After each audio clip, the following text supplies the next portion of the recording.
Hello guys, welcome to Conquer and Gifted Learning. Today I'm going to talk about tiptoe walking or toe walking. So when I was a teacher, I saw many kids who used to walk on tiptoes and very concerning parents. So I thought I'll just give you my experience, my views and what I have learned from it, and what we have been taught in Montessori also about tiptoe walking.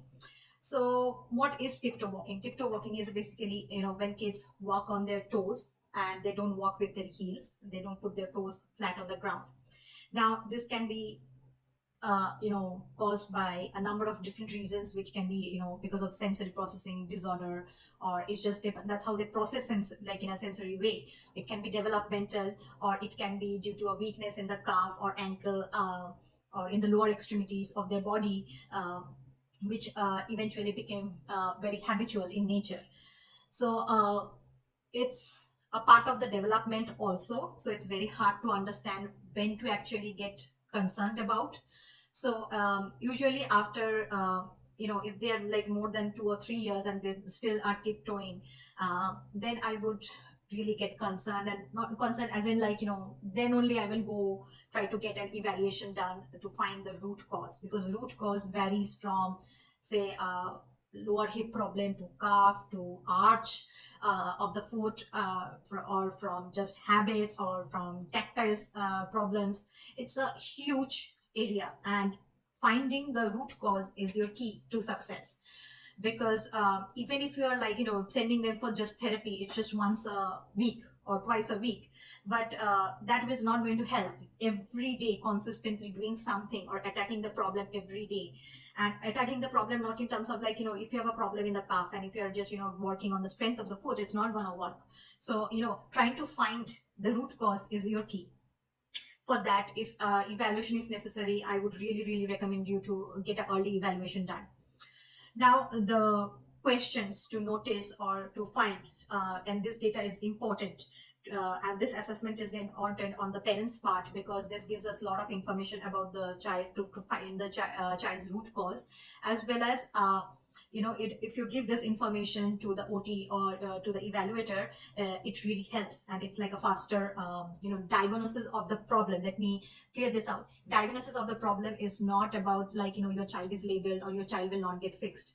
And a diagnosis does not mean that it's just like the then condition or the problem. It has nothing to do with that your child is permanently disabled or they will never get out of tiptoe walking. Sometimes it may be just sensory, they don't like a particular either they're too hyper, they're too much anxious or too excited, they get tiptoed. It's not like the all time.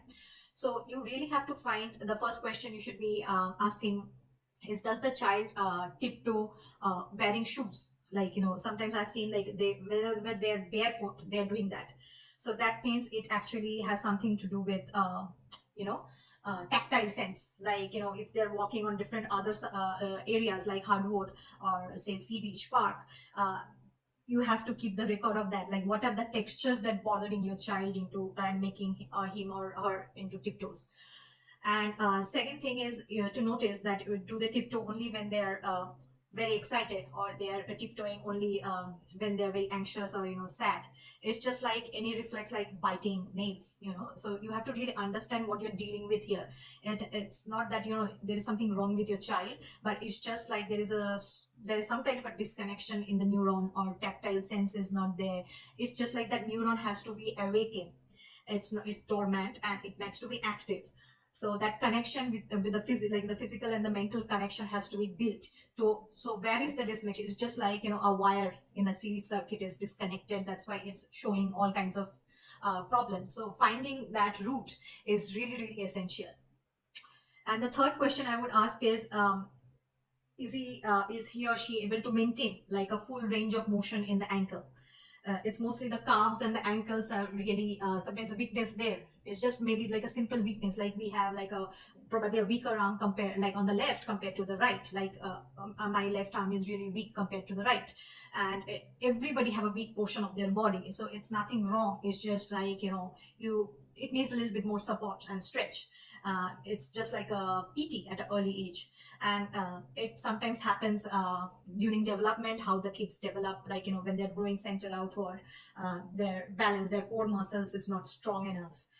Things like that, can lead to tiptoe walking. And it's hard to find connections between, like, it's hard to even think, like, how a tiptoe walking can be related to a core, but sometimes it must be just the core that's, like, maintaining balance. They feel more well, and that's how even things like W sitting and all, comes in the developmental phase. It's just like the Achilles tendon really gets short when you're tiptoeing, and it's a matter of concern, and you can actually fix it if it is not too bad, where they need like a brace or a surgical replacement. But honestly, like, most of the cases are probably from tactile problems or SPD. Then also you have to assess that if their lower extremity and their biomechanics and the arch of the foot is not weak, and how they're functioning. So basically, these are the 3 or 4 questions you should ask yourself and assess on to gather the data. Other than that, you will find like a lot of activities you can do.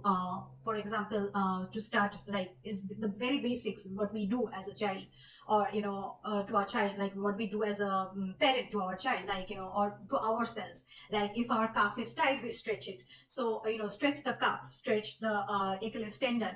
And this can be like, standing on a disc, or it can be done manually, or let them do squats, like sit up and then sit down, like stand up and sit down while you're holding their foot.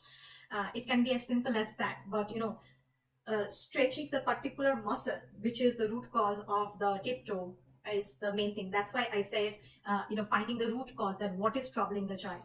And but if you see, like, I've seen like many parents say, they say, like, I've been stretching every day, but I don't see any results, because maybe your child's problem is not related to the calf or to the Achilles tendon or the arch of the foot.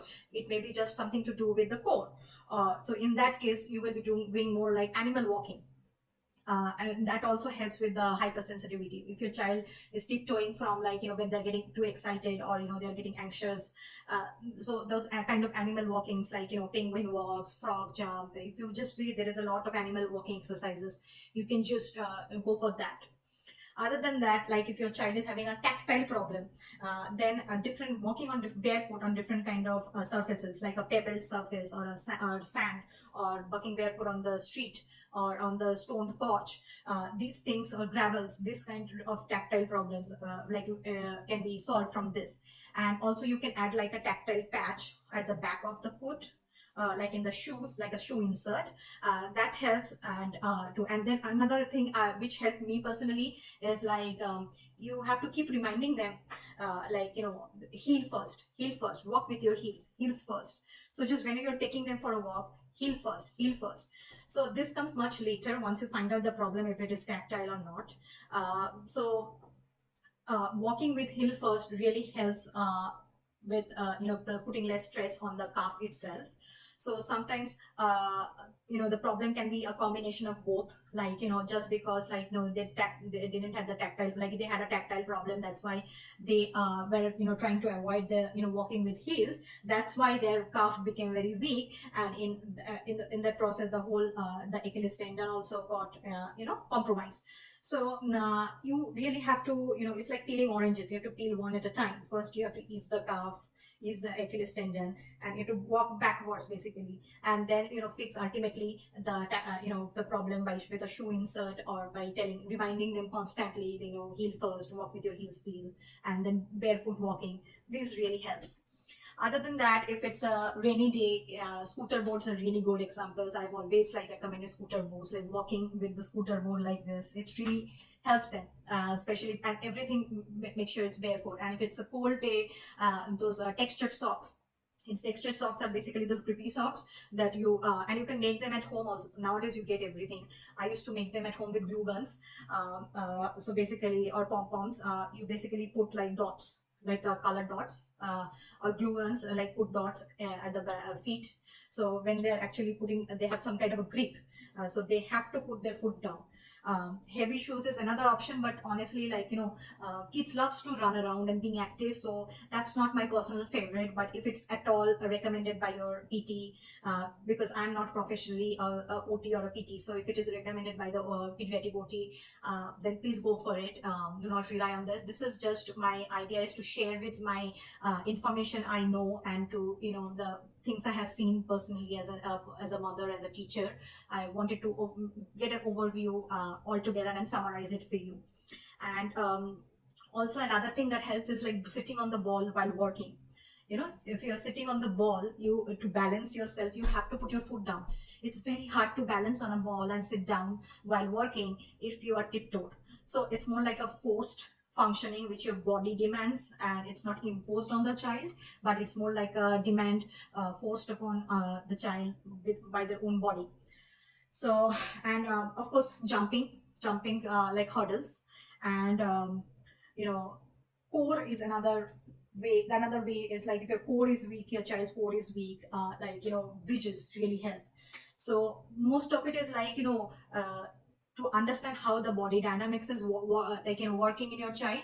So first is like observation, then it's like, finding the root problem, and what are the associated root problem, what is compensating. Sometimes it may be just a compensation of something.